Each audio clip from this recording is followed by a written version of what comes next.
তুই যদি বাঁচতে চাস তাহলে তোকে দুইটা জিনিস করতে হবে। বলে যে কি?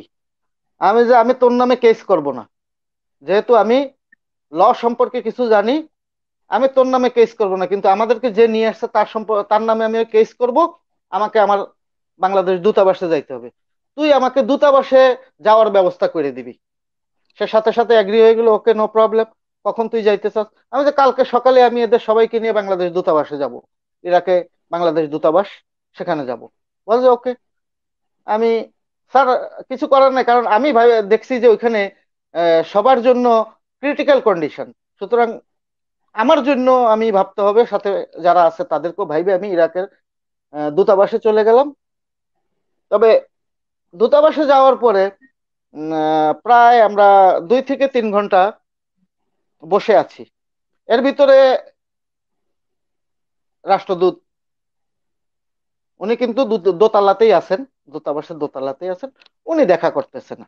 ওখানে ফার্স্ট সেক্রেটারি, সেকেন্ড সেক্রেটারি, আরো কমিউনিকেশন, প্রায় 4-5 জন স্টাফ আছে বাংলাদেশের। ওনাদের সাথে বললাম, তখন স্যার ওনারা বললো যে দেখেন, আপনি যেই কাহিনী বলতেছেন, যে ঘটনা, একমাত্র এটা স্যার নিজে হ্যান্ডেল করতে পারবে। উনি যদি আমাদেরকে নির্দেশ দেয় তাহলে আমরা হ্যান্ডেলিং করতে পারবো। Okay sir, no problem. রাষ্ট্রদূত, বিশ্বাস করবেন না, 3 ঘন্টা পরে উনি নেমে আসছে। নেমে আসার পরে আমরা সবাই কিন্তু বাংলাদেশি স্যার, আমাদের হুম। মাতৃভাষা বাংলা। আর উনি শুরু করে দিল স্যার ফ্লুয়েন্টলি ইংলিশ।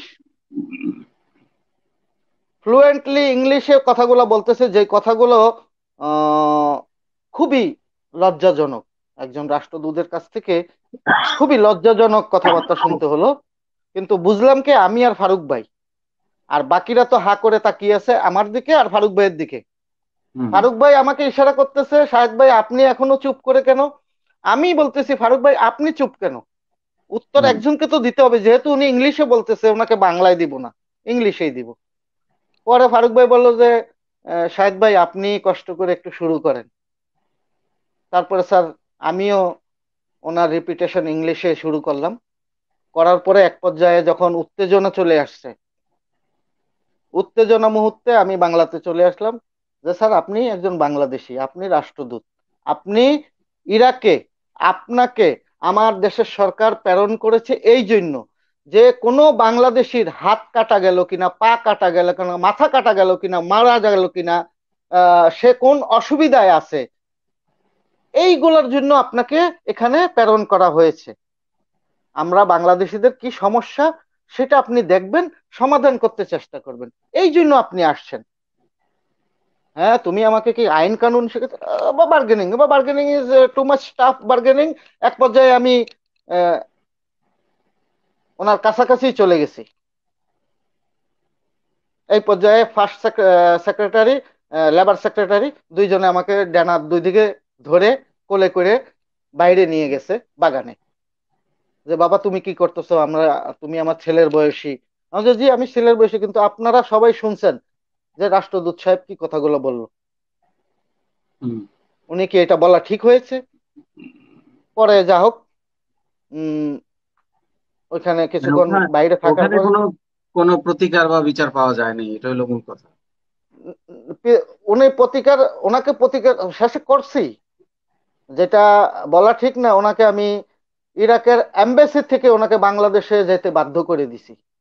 ওনার হ্যাঁ সম্পূর্ণ মানে বুঝতে পেরেছি, মানে আপনাদের যে ইস্যুটা ছিল ওটার তো সমাধান হয়নি।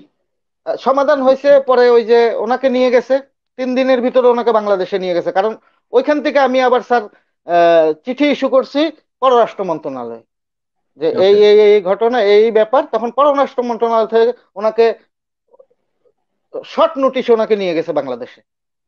তখন এখানে আচ্ছা। যারা দায়িত্বে ছিলেন ওনারা আমাদেরকে সহযোগিতা করেছেন এইটাই, যে বাবা তোমরা এখান থেকে চলে যেতে পারো, সেটার ব্যবস্থা আমরা করে দিতেছি।